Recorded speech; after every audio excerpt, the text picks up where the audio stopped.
বৰপেটাৰ নাদিয়া ৰুহি এতিয়া উৰাজাহাজৰ পাইলট। উৰাজাহাজ চলাব নাদিয়া ৰুহিয়ে। উৰাজাহাজ উৰুৱাৰ প্ৰশিক্ষণ সম্পূৰ্ণ কৰিছে নাদিয়া ৰুহিয়ে।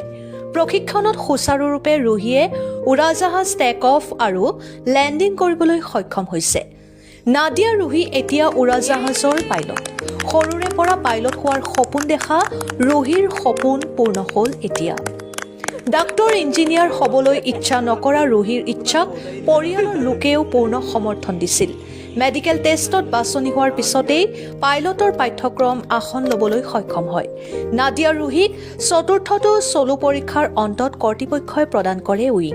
প্ৰথম অৱস্থাত দিল্লীত অধ্যয়ন কৰি তাৰ পিছত মহাৰাষ্ট্ৰৰ পুনেত উৰাজাহাজ উৰুৱাৰ প্ৰশিক্ষণ কেন্দ্ৰত প্ৰশিক্ষণ লৈ সফল হয় নাদিয়া ৰুহি। পুনেৰ পৰা কিছুদিনৰ বাবে অসমৰ লীলাবাৰী প্ৰশিক্ষণ কেন্দ্ৰত প্ৰশিক্ষণ ল'বলৈ আহিছে নাদিয়া ৰুহিয়ে। নাদিয়া ৰুহিৰ ঘৰ বৰপেটাৰ বহৰীত। বহৰীৰ নজমুল ভূঞা আৰু আসমা ভূঞাৰ দ্বিতীয় কন্যা নাদিয়া ৰুহি। ৰুহিৰ সফলতাত উৎফুল্লিত বৰপেটাৰ লগতে